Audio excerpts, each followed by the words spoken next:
Hi, this is Jeff Lighthall. Today we're going to cover cardiovascular physiology and pharmacology.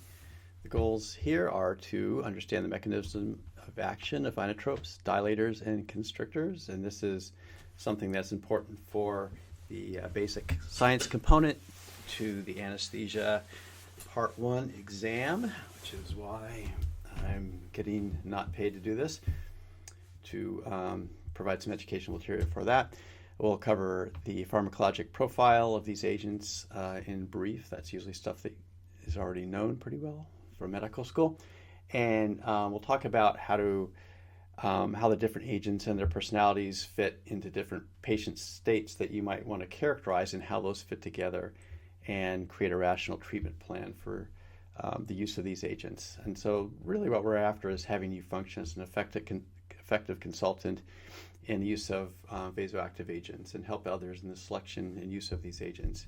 You'll find that when you go to a code or some kind of emergency, you're probably the one who's going to know how to manipulate the autonomic nervous system and its various components in real time a whole lot better than anybody else there, even though you might be going there for an airway. All right, so some 5 or 6 physiologic principles I think are good to keep in mind when you're using these agents.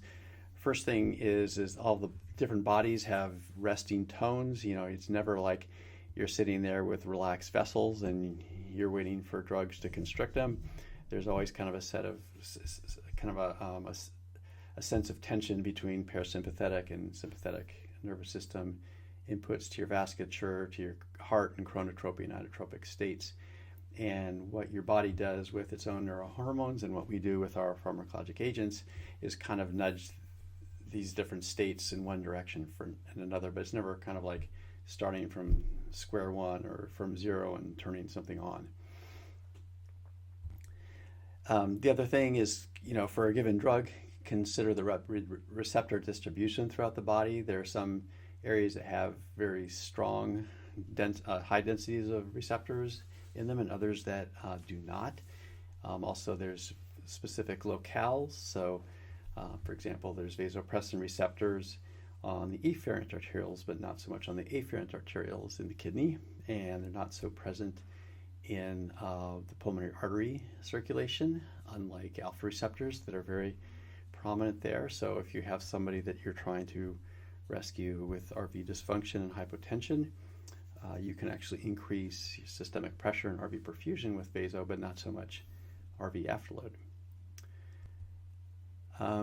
Just their key ion fluxes and generally constrictors are involved with calcium fluxes, and relaxation is usually associated with either inhibition of calcium fluxes or fluxes of potassium channels where potassium is going out and making a cell more electronegative and less likely to depolarize.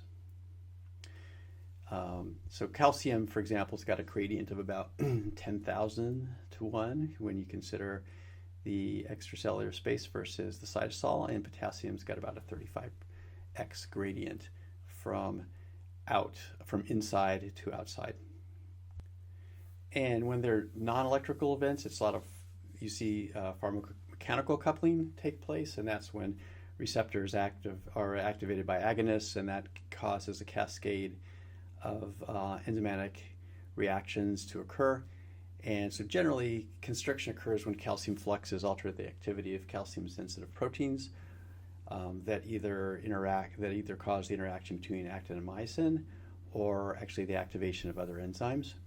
And relaxation primarily occurs through the activity of cyclic nucleotides that generate higher concentrations of cyclic AMP or cyclic GMP and help couple the cascade of phosphorylation events that lead to constriction. The other thing is that a lot of agonists that work on vascular smooth muscles to cause constriction will actually cause dilation if there's an endothelium intact along with that vascular smooth muscle. So things that you study strictly in smooth muscles might not be exactly what you see in vivo because you have the endothelium intact. And sometimes when the endothelium is lost in disease states, you see some kind of instability in vasomotor tone based on the fact that you don't have as much control over relaxation as you might want. Another principle is that patients, are different. They can change, especially with age. And so also the effects of different kind of pharmacologic ligands can be altered by disease processes. And a couple that are pretty well understood is beta receptor desensitization and alpha receptor resistance. Alpha receptor resistance you see a lot of times in just chronic illness, and also when you have multi-organs failing, including the adrenal. And a lot of your response to alpha agonists is based on corticosteroids being present and actually maintaining the transcription of the various factors that mediate vasoconstriction.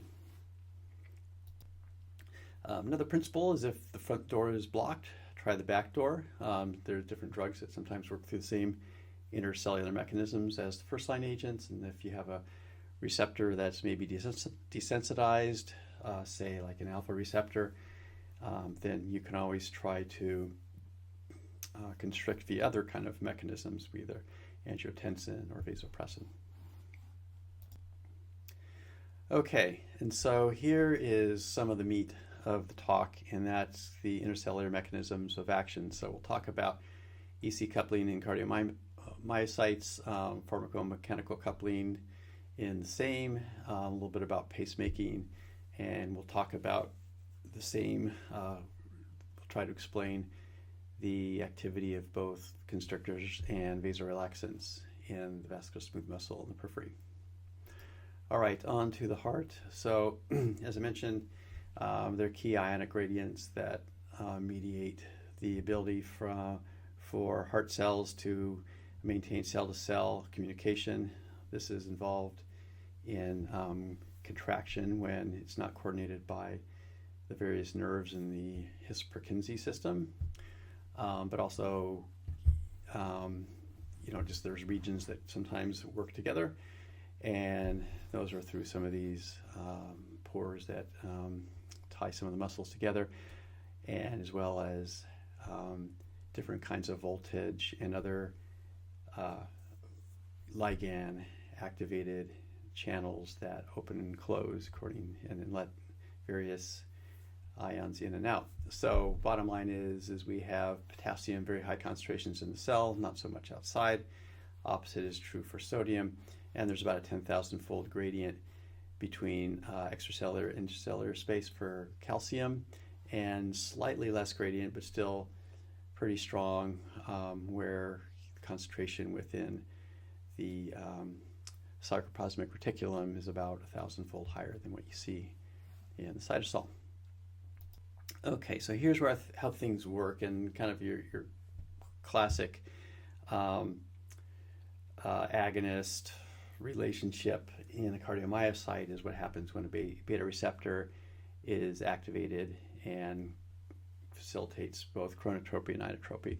And so those are via these receptors, and these are transmembrane receptors with 7 transmembrane domains that are coupled to G proteins. In the case of the beta receptor, it's a G protein that has a stimulatory subunit. And so all these receptors have like beta gamma subunits, which are largely the same. And then what the action of the agonist is kind of related to what the alpha subunit of that G protein is. So a G alpha stimulatory subunit is something that will stimulate adenylate cyclase, and that's an enzyme that takes ATP and turns it into cyclic AMP. In contrast, you have some alpha-2 receptors and adenosine receptors that are coupled to G alpha inhibitory proteins, and so the alpha subunit actually inhibits guanylate cyclase, and so this kind of undoes or attenuates and counteracts what the stimulatory coupled receptors do. So with cyclic AMP raised in the cell, that actually activates a cyclic AMP-dependent kinase. A kinase is an enzyme that phosphorylates other enzymes, and what is phosphorylated by this CAMP-dependent kinase is a voltage-dependent calcium channel, which opens up and calcium runs down its concentration gradient. It then activates some calmodulin-dependent enzymes. Calmodulin is an enzyme that or a subunit that when it receives calcium, it changes its shape and then modifies the activity of the protein that it's bound to. So in this case, when calmodulin is bound to the troponin proteins, and which then kind of oversee the actin-myosin relationship in their cross-bridging and ability to kind of move relative to one another. So when that is activated via flux of calcium, that actually causes contraction of the heart cell. The other thing that cyclic AMP does, or cyclic AMP dependent kinase, is it actually phosphorylates various proteins on the sarcoplasmic reticulum.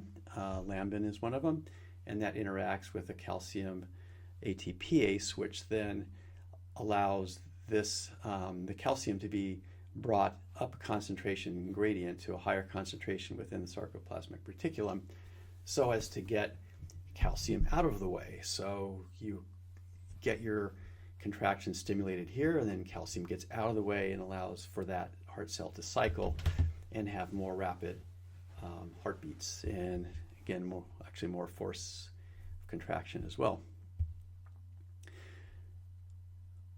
Let's see, additional things on this slide, probably nothing, so go to the next.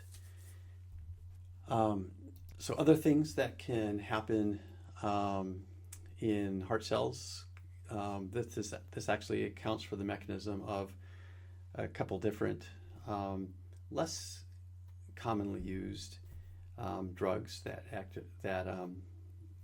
impact cardiac function, and one is the impact of pacemaking currents. And so this is what you see in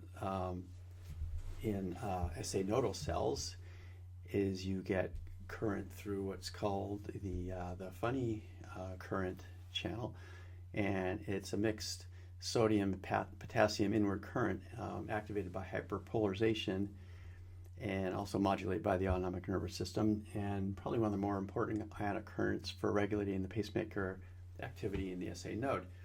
And where most channels are activated through depolarization, in the SA node and the AV node, the channel becomes activated through hyperpolarization at approximately 40 millivolts. And so this what makes it kind of funny in the electrophysiology jargon. It kind of acts in a different way than other channels. And these currents, they're not necessarily mapped out to individual channels. They're kind of more phenomena, but they've been associated with cyclic nucleotide gated channels, much like what we described on the prior slide.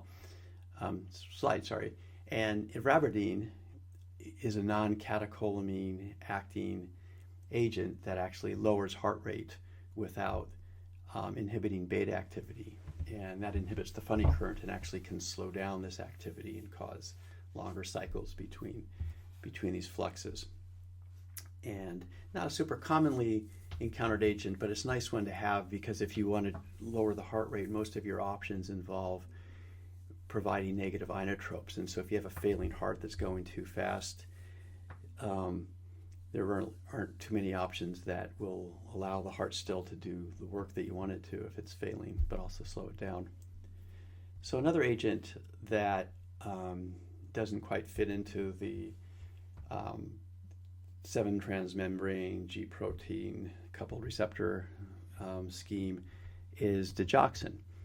And what that does is that actually inhibits the sodium potassium ATPase, which is necessary for maintaining the normal ionic gradients of sodium potassium. It pumps sodium out and pumps potassium in to maintain those concentration electrophysiologic gradients. And so with some inhibition of this pump, there's a little bit more sodium that's lingering inside the cell, and to find its way out, it actually exits exits via channel where it's exchanged for calcium. And so if this is blocked, the calcium then will enter as the sodium tries to get out this other direction, and that calcium mediates some of the contractility that has been attributed to digoxin, and also some of the vagal activity that it might have that slows down the heart as well and creates a little bit of SA nodal blockade. So when some receptors, especially this has been described for beta receptors, when they're overactivated, they also have ways of preventing their own toxicity to take place within that cell. And this is the process of receptor desensitization. And so there's a couple kinds of receptor desensitization. There's heterologous, and that's where by the activity of a kind of a non-specific phosphorylator like cyclic AMP dependent kinase, it will phosphorylate subunits on a lot of different kind of receptors in a very non-specific way, kind of preventing a lot of receptors from being overactivated. And they prevent that by preventing this association between the G proteins and the receptor itself. That's part of kind of the 1-2 punch of receptor activation following agonist binding. And so that's heterologous, where a kinase phosphorylates probably a lot of these transmembrane domains that have a lot in common between one kind of drug receptor and another.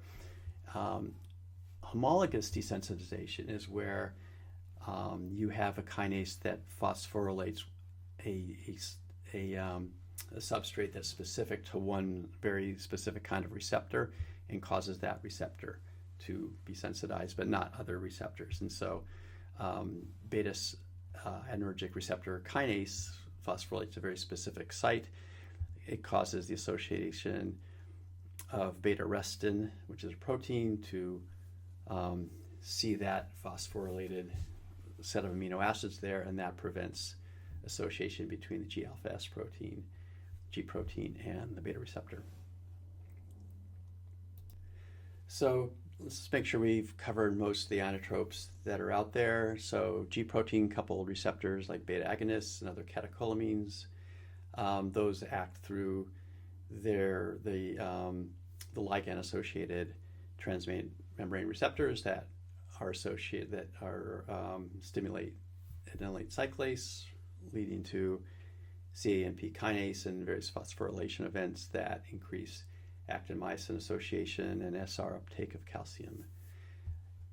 Beta blockers obviously inhibit this process by just minimizing receptor association between the agonist and receptor. Sodium calcium exchange and digoxin we just talked about. And then a drug that we don't have access to in the States here, but they have in Europe, is called levosimendan, which sensitizes the contractile apparatus to calcium. And so, you saw how calcium fluxes through calmodulin and the various troponin proteins, and causing them to kind of change configuration and expose actin and myosin to binding surfaces where they can interact. This apparently just makes that whole process sensitive to potentially lower levels of calcium. Calcium channel blockers they will inhibit those various calcium channels that are activated by CAMP kinase and by changes in membrane potential.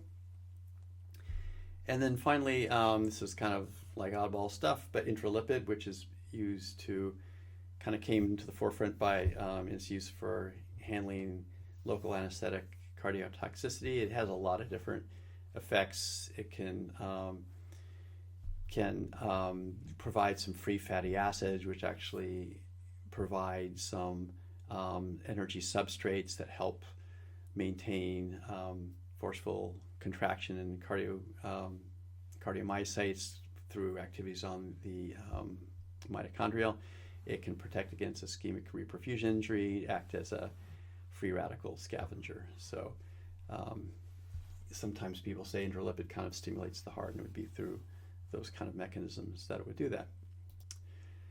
Chronotrope, those improve heart rate by increasing calcium turnover, accelerates repolarization. Beta agonists, dopamine, are the ones you'll see there. They can reduce membrane potential, so the cell is more negative, which increases the threshold for depolarization. This is kind of a negative chronotrope. This is like muscarinic activation, some of the the alpha 2 agonist activation that you can see through G alpha inhibitory proteins, and activity on pacemaker currents, Aberdeen working on the funny current in the SA nodal cells, and raising membrane potential, making it more positive, inactivating some of the fast sodium channels, and so for example, that's what high potassium does, is when you put in high potassium states, you have less tendency, you have a lower concentration gradient for potassium to run down from out of the cell to in, and so that'll cause more accumulation of potassium, which is positive stuff, and that will cause the membrane potential to drift up and inactivate the cell and make it more refractory to depolarization. Okay, we'll take a look at what happens in the periphery with vascular smooth muscles. We'll look at vasoconstriction and vasorelaxation in these cells. So like the cardiomyocytes, these have receptors. So for example, alpha-1 receptors, angiotensin 2 receptors. Those are, again, 7 transmembrane protein receptors associated with G proteins, rather than having a downstream activator of adenylate cyclase or guanylate cyclase. There's a different G protein subunit, alpha subunits that's activated called GQ, which activates an enzyme called phospholipase C. That leads to activation of that leads to breakdown of membrane phospholipids and creation of second messengers out of those. So here we have PIP2, phosphatidyl inositol diphosphate on the membrane, and that is activated, broken down by phospholipase C to a ligand called IP3, which has its receptor on the sarcoplasmic reticulum, and that leads to calcium release. Another breakdown product is diacylglycerol, which activates protein kinase C, causing a phosphorylation event of calcium channels, leading to influx of calcium from the extracellular space as well. So back to here, when calcium is released, or actually either way, when calcium is released, it interacts with calmodulin modulated enzymes, and here's the kind of a cascade where myosin phosphate interacts with actin, and that comes from a phosphorylation event from myosin light chain kinase in a phosphorylated form, which is activated from an unphosphorylated form by a myosin light chain kinase, and that's the enzyme that's whose activity is controlled by calcium and calmodulin.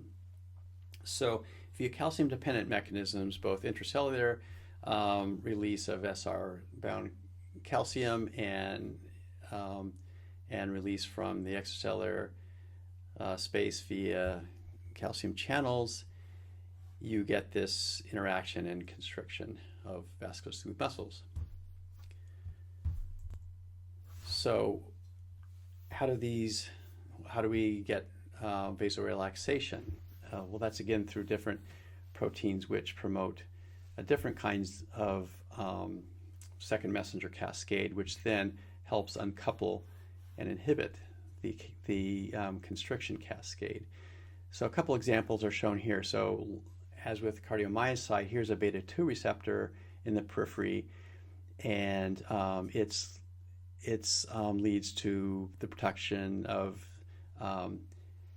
cyclic AMP and activation of cyclic AMP dependent kinases, abbreviated as A kinases here. Obviously, there are a couple other stops missing there. And those activate cyclic G dependent kinases. Another way of activating these cyclic G-dependent kinases is actually by the increased production of cyclic GMP, and one is the production of cyclic GMP through soluble guanylate cyclases, and those make cyclic GMP from GTP, kind of analogous to what ATP does to give cyclic AMP. So they're soluble G cyclases that are activated by nitric oxide, and formerly known as endothelial-derived relaxin factor, and also through particulate G cyclases, slightly different isoforms that are activated by other receptor systems such as atrionatric atrial natriuretic protein receptors, or brain natriuretic protein receptors. Those are all kind of create vasal relaxation through activation of cyclic G-dependent kinases, and those actually create phosphorylation events upstream here. And in this case, when this myosin light chain kinase is phosphorylated, it becomes inactivated. And so that's how this gets kind of uncoupled. The other thing that these kinases do is they will activate some different species of potassium channels. And again, since there's more potassium inside the cell than out, activation potassium channels just opens those up and just lets this run down its concentration gradient. When more positive stuff leaves the cell's more electronegative, kind of tones it down, less likely to be activated by different kinds of neural inputs and even pharmacologic inputs.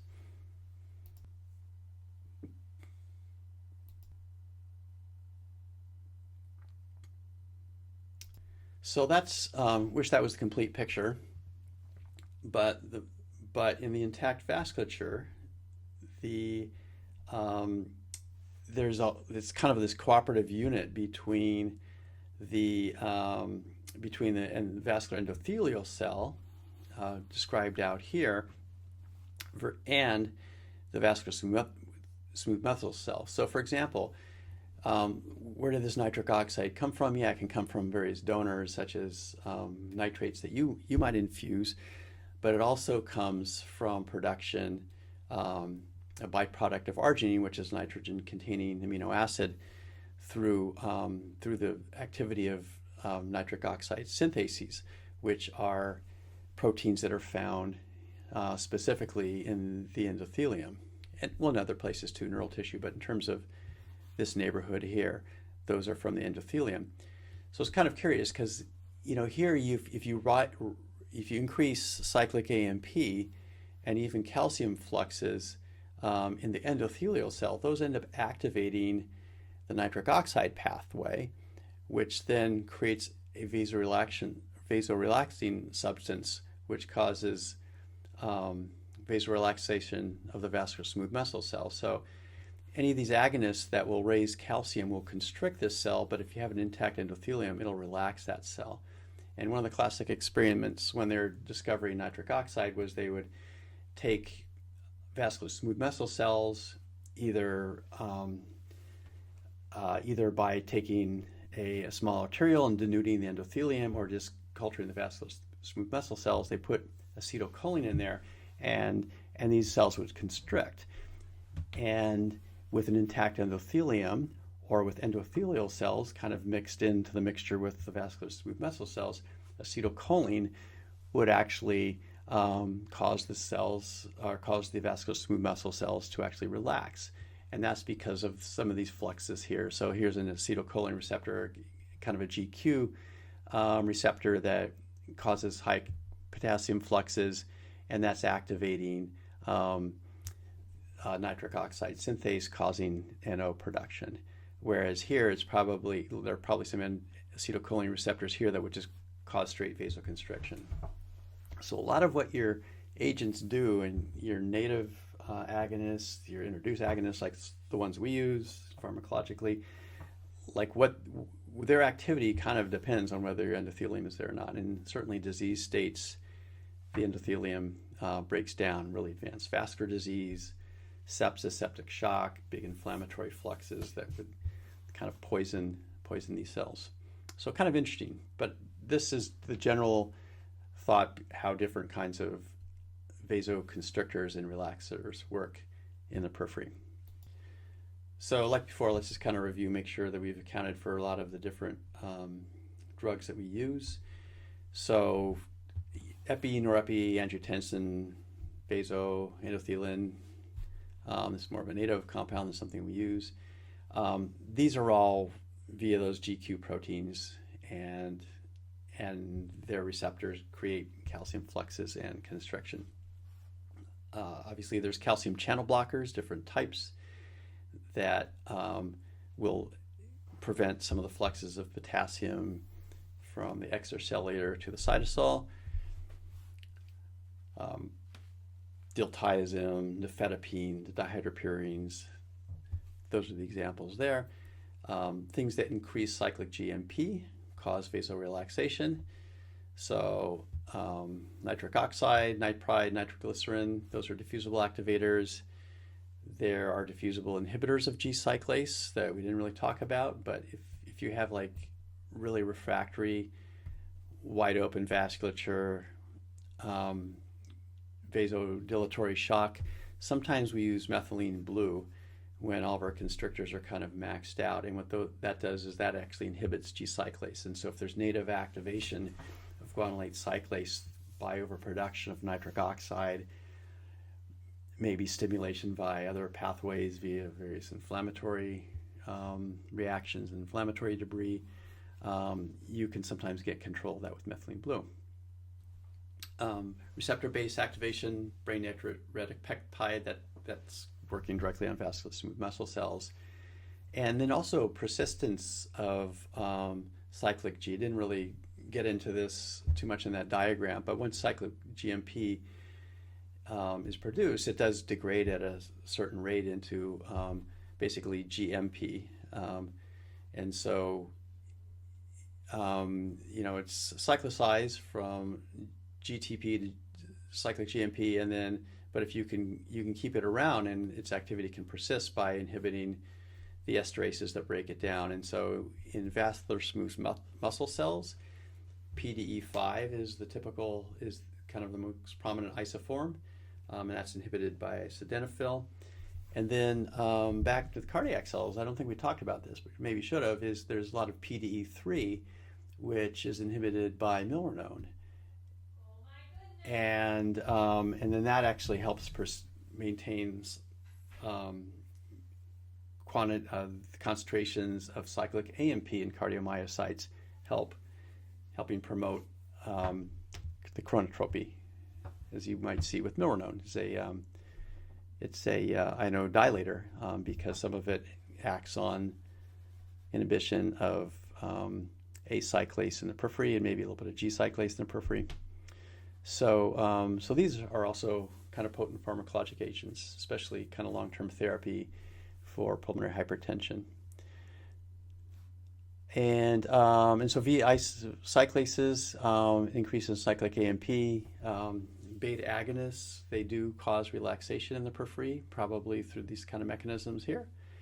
And a little bit of dopamine receptors can do the same thing through dopamine 1, and also prostaglandins are very potent vasodilators through similar mechanisms that have receptors that increase cyclic AMP.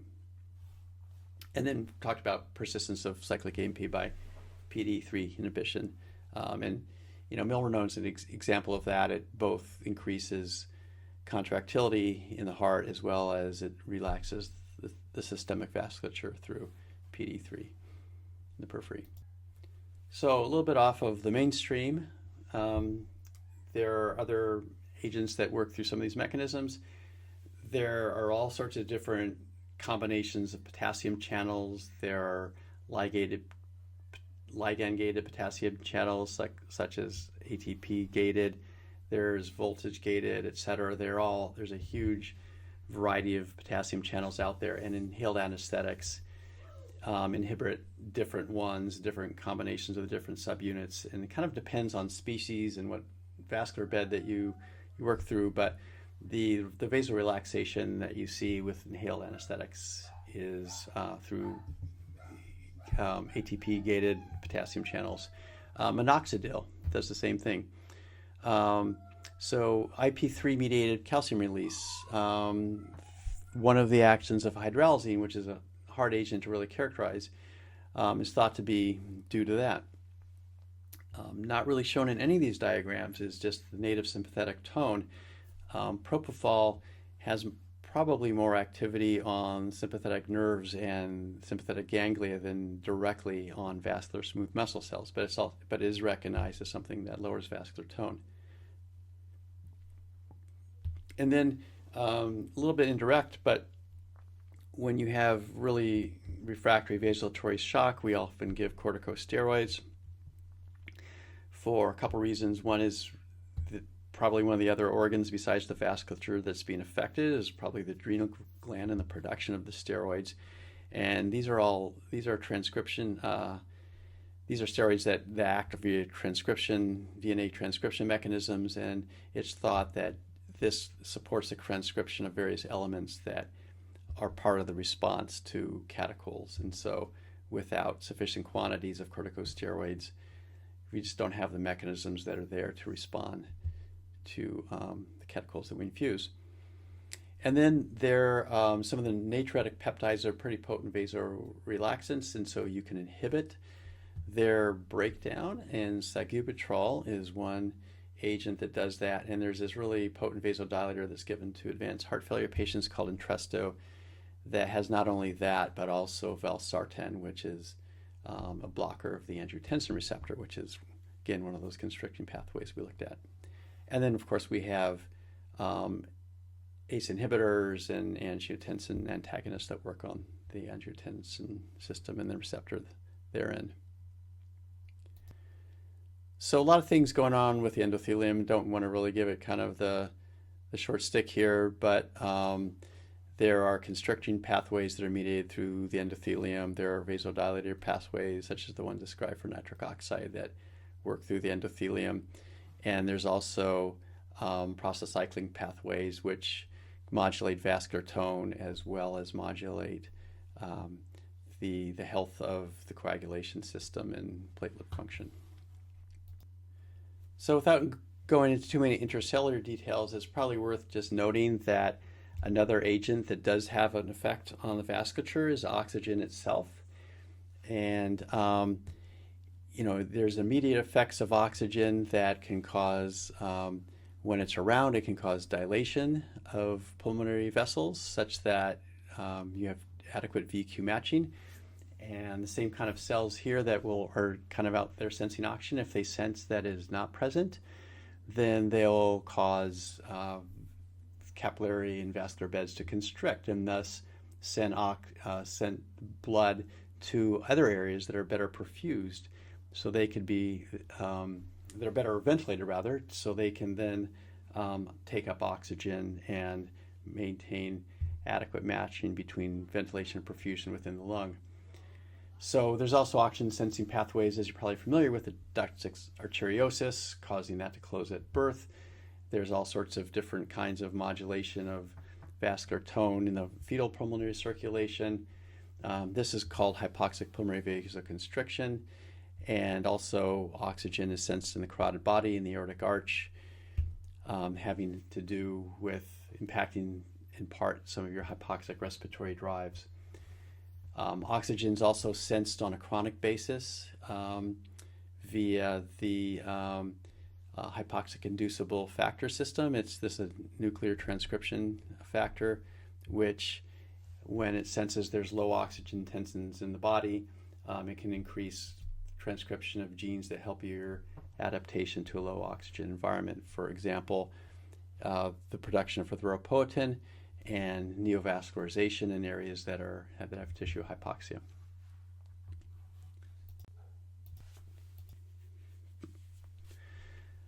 A couple more points about hypoxic pulmonary vasoconstriction. So this is, again, intravascular smooth muscle. The tone is regulated in a very dynamic manner according to the oxygen in the area, both by ventilation and in part by oxygen supplied in the pulmonary circulation. This is inhibited by nitrovasodilators, so you might have like great ventilation perfusion matching and able to handle low fractions of oxygen, say in one lung ventilation, because those areas that aren't being ventilated are not asking for that much blood. And then you turn on some nitrite or some nitroglycerin and it all just goes kaput, and then you have massive shunts. So nitral vasodilators are pretty big culprits for that. Volatile anesthetics in kind of a dose-dependent manner. Calcium channel blockers have been implicated in this as well. And then, of course, you can kind of reverse engineer this by giving either inhaled dilators, whether it's nitric oxide or epoprostenol. And what that does is those will go to areas that are really well ventilated. Those will cause a bit of diffusion to the vascular beds, causing dilation of those and kind of a steal of blood toward those areas that are being ventilated a little bit better. So this is stuff that you probably know already, but is kind of good to know, and that's just the pharmacologic profile.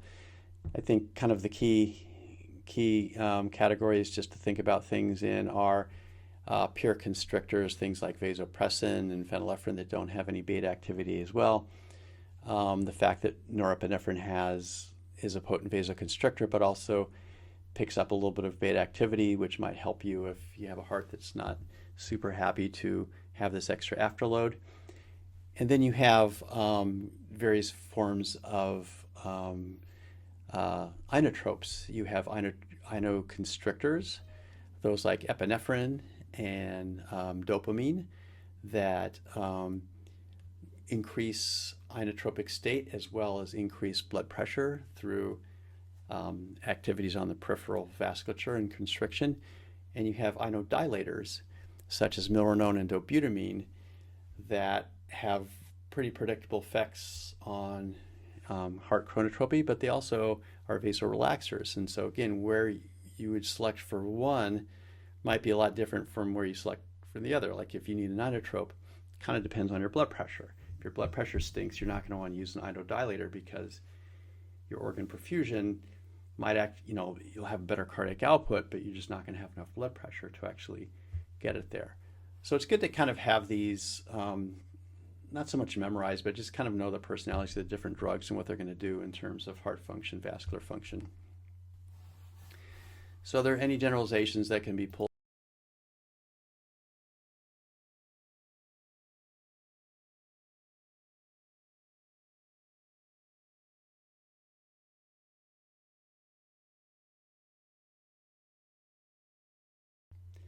So I skipped a couple slides ahead just to kind of bring us to the practical use of vasoactive agents.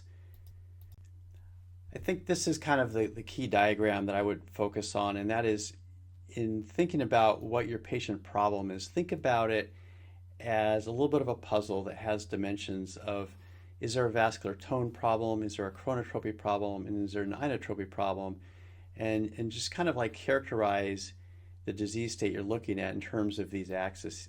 So, let's say somebody who's got really bad vasodilatory shock and their MAP is 50, their heart rate is 120, and you look at their heart and their echo and it's amazing. So, is there a vascular tone problem? Yes. Is there a chronotropy problem?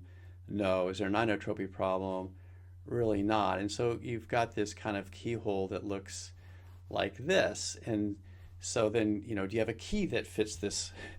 Is there something that just improves vascular tone that doesn't necessarily have a huge impact on chronotropy and inotropy? Yeah, it would be something like phenylephrine or vasopressin. Would it be epinephrine? No, because that's a key that has a lot of vascular tone increase, but also increases chronotropy and also increases inotropy. And so, all things remaining equal, the best match for this particular state here is something that fills the void that your disease state has created. So I think, think about every patient. How do you characterize autonomic tone? What's missing? And then make a plan, and just treat it like an experiment. So if you study the patient and you have a pretty good handle on what's going on with their heart rate and their heart function and their vascular tone, then embark on your pharmacology as kind of an experiment. Like, I think this is a great fit. Let's see how things go. And you start it and you start looking at how the body responds. Does the blood pressure increase? Does the oxygen delivery increase? Do a lot of the problems like lactic acidosis, mental state, renal perfusion, all that, do they seem to be getting better? Well, then great, then you're headed down the wrong pathway. If not, maybe there's some information that's missing. Maybe your reassessment isn't as live as you think, and you have to kind of go back and recharacterize what your abnormality is. So I think that's kind of, in my mind, kind of a high yield way of thinking about these agents and how to use them effectively in different disease states. So, for example, here's a guy, he's 32-year-old, phenomenally high, healthy, presumably, phenomenally high cardiac output, vascular tone is terrible, blood pressure is inadequate. There's some organ perfusion issues here. It seems like a lung injury, seems like the kidneys are hurting. How would you characterize that patient along those axes? I think the example I already gave is pretty applicable to here. This seems like a vascular tone problem. You'd want to use something that improves vascular tone. Phenylephrine, totally acceptable. It might present a little bit of an afterload to this heart, but this heart's cranking away already. It could probably handle that.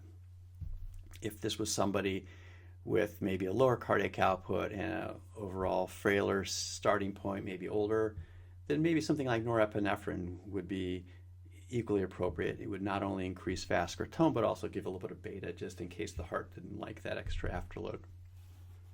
So I would think about that problem that way. How about this one? You got a 65-year-old woman with severe sepsis. Her mixed venous SAT is 68%. MAP 65, kind of barely making it. Urine output still low, not responsive to fluid boluses. Pulse is 60.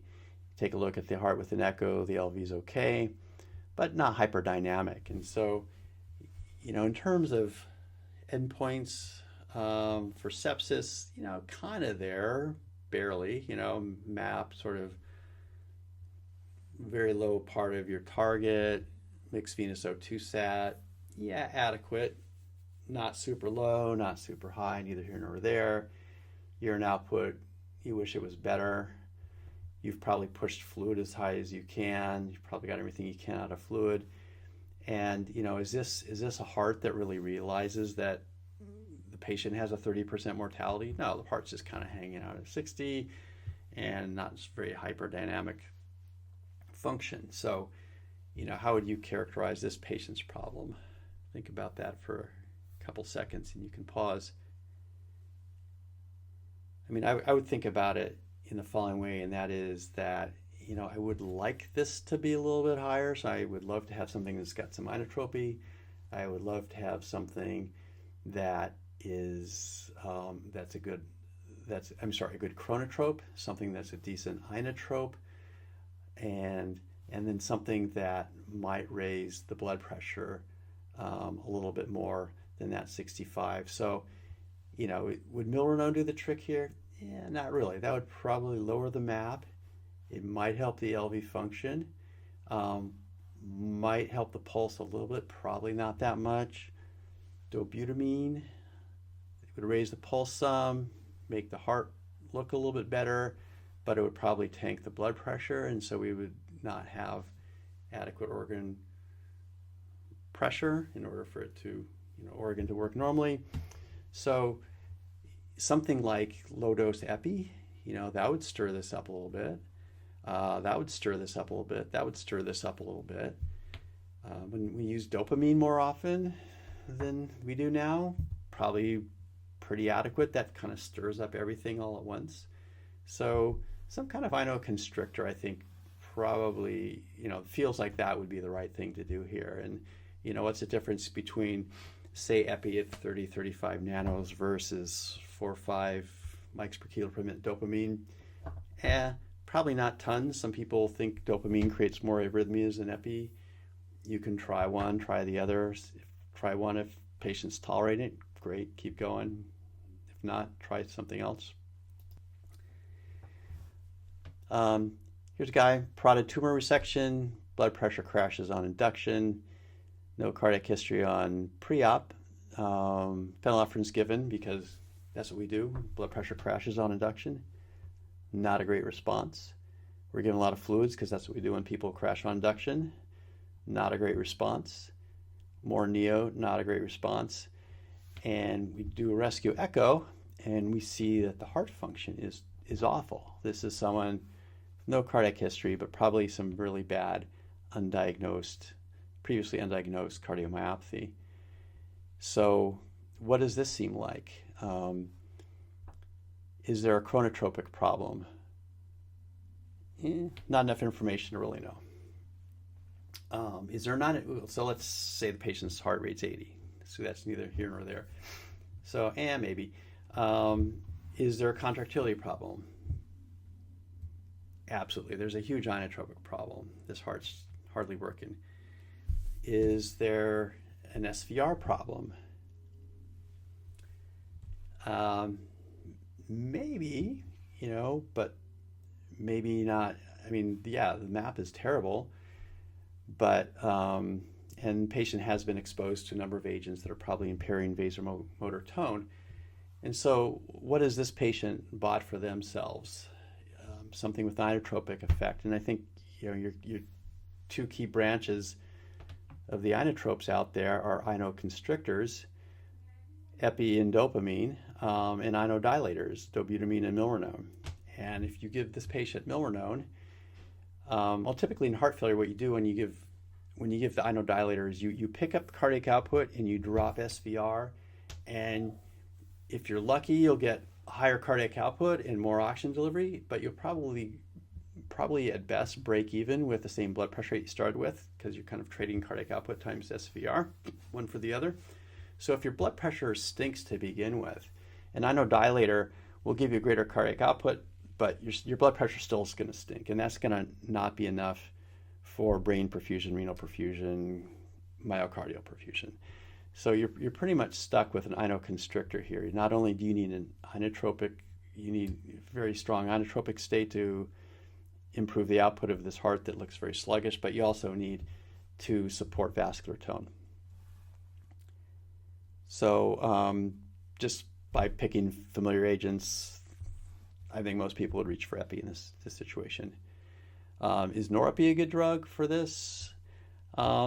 I mean, sometimes when people are just in cardiogenic shock, I think there's a little bit more of a drive these days, just like get norepinephrine, give them a blood pressure that's compatible with life, and then look at heart function. If it still stinks, put on dobutamine. So dobutamine plus norepinephrine equals epi, more or less. You could play it that way. But I think one thing you don't want to do is you don't want to just give yourself a blood pressure and say, case closed, I'm on 180 of norepinephrine, I've got a good blood pressure, therefore, my work is done. No, it's not. You have to go back and think about oxygen delivery versus oxygen demand, and how's that heart looking? Is it worse? Is it better? And you have to deal with that.